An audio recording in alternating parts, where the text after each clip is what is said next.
you guys. I'm going home.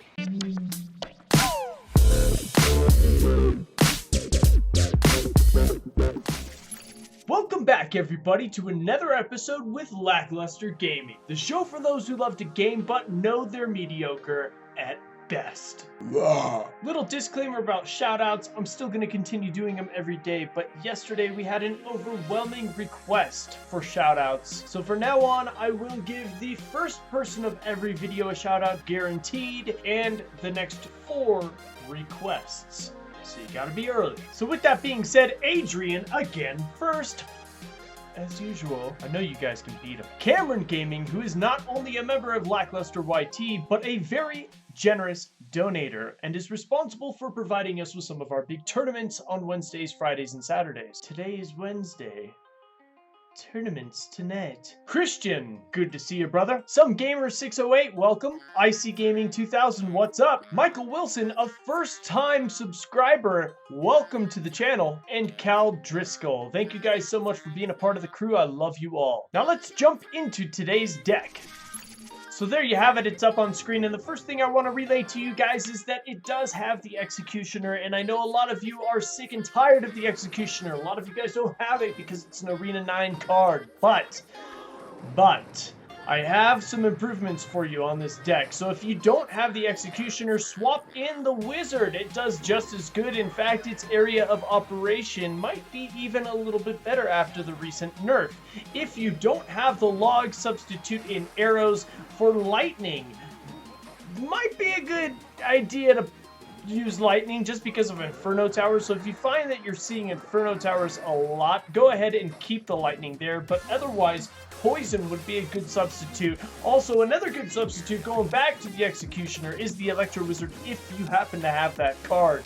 Now, if you don't have the Ice Spirit, another good card to use is just the 1 Elixir Skeletons, especially after the recent buff. They've added that last skeleton. We've now got 4, so go ahead and give it a try. It's definitely a distracting tool, and it is worthy of your use. I promise you that.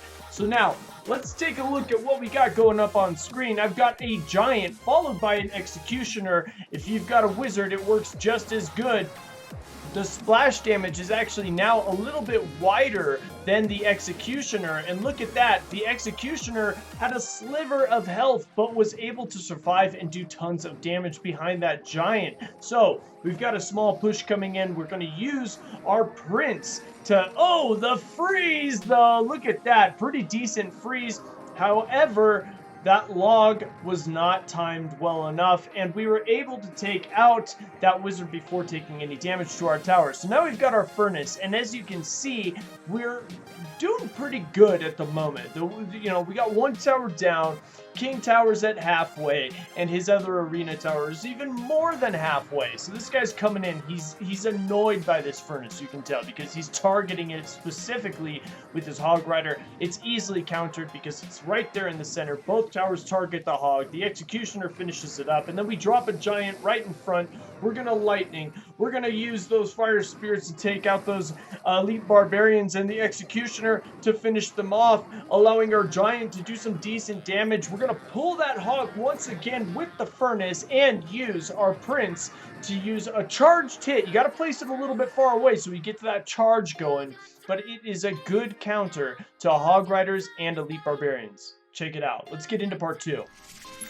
All right, so here we go into number 2 against Kudang, or Kudang. I can't even see at the moment. Wow, this is great. So we're going to place our Furnace right in the center. And the Furnace is a great card to pull these big troops, any type of tower targeting defense card, or tower targeting offensive cards.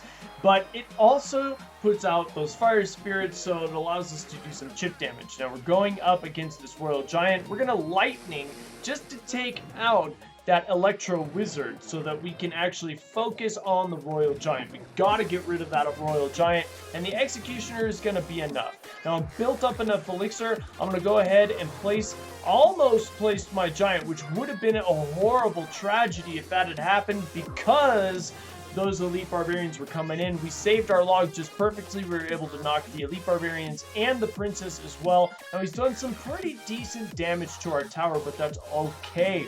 We're going to start out in the back with our giant, start up a slow push and start building up elixir. We're going to wait and see if this guy counterattacks on the opposite side, because that would be a smart thing to do if you're going up against a beatdown deck. Usually you want to push to the other lane, but here we go. We've got our giant there. We've got our executioner or your wizard or your electro wizard behind it. Something good behind it, and the fire spirits are going to be coming in to help clear the path. Now we're going to lightning and take out the electro wizard, the witch, and do some decent damage on the tower. So we're still not doing that great, but we're doing okay. I sent the log in a little bit early because I didn't want her to lock on to that furnace, because we know we've got the royal giant. But normally I would allow for the princess to come all the way to the bridge and save my log for her, so that I can get more than one troop hit, other than just taking out the princess with a single log. But there you go. That's what your zap is for right there, because the typical counter to the prince is either a skeleton army, your skeletons, or your tombstone. And look at that. We get a fully charged hit and 3 extra hits on the tower, bringing it down substantially. So we're doing really well. His units are now clumped up at the bridge. Our electro wizard is going to have, or our executioner is going to have no problem taking those guys out completely. And we're going to drop now a giant at the bridge. And the only reason I go giant at the bridge is because we're now in double elixir. We're going to follow it up with the prince, and boom, there you go, taking out that tower completely, and the opponent leaves the match. So now we're just gonna kill some time as we go for that 3-crown victory. Here's one thing. This guy was so close to taking me out. Don't ever quit. He could have done it. He could have tied it up easily and turned that game around. Don't ever quit, you guys. So let's get into round number 3 of today's episodes. We're going up against Andy and GNG. Don't know what NG stands for. Maybe it's not good. Who knows? We'll find out. So we're going to go ahead and start again with our giant in the back. I like to place my giant in the back always as I'm at 10 elixir. Now he's placed down a pump, so I want to rush right away. I'm going to put down my prince. Luckily, he charged up right before those elite barbarians came down and was able to pretty much take out one of the elite barbarians almost immediately.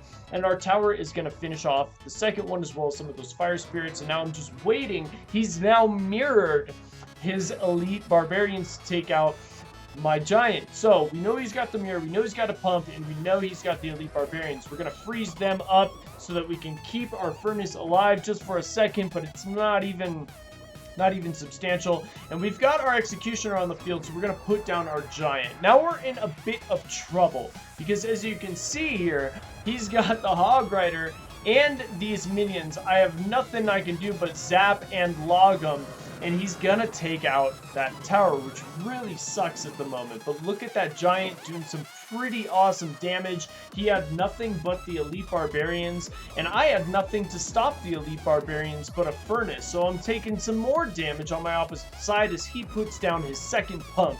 So at the moment, we're not doing that good. He's definitely got the elixir advantage because of that pump. I don't have a tower down. He does. So we're going to have to work really hard to get this guy's towers and to win this match. So he places his princess in the back. Now I know we need our log.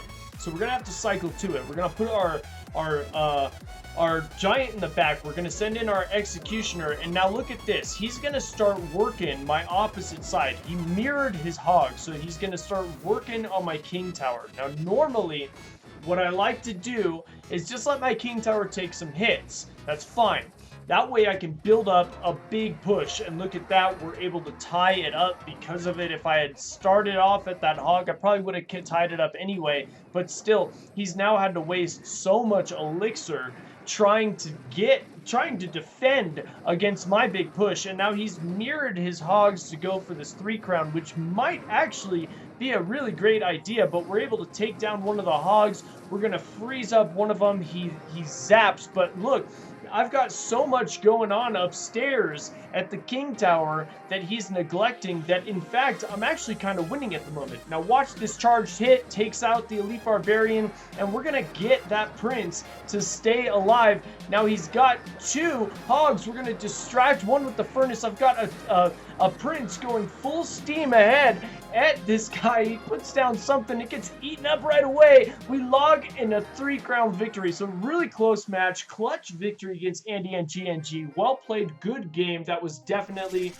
a really, really close battle. It's a fun deck, but as you can see, 3 crowns. A lot of 3 crowns. So it's great to use during the clan chest. Give it a shot. Let me know what you guys think. And give me some suggestions. What do you guys want to see on this channel? Until tomorrow, I love you. Peace out.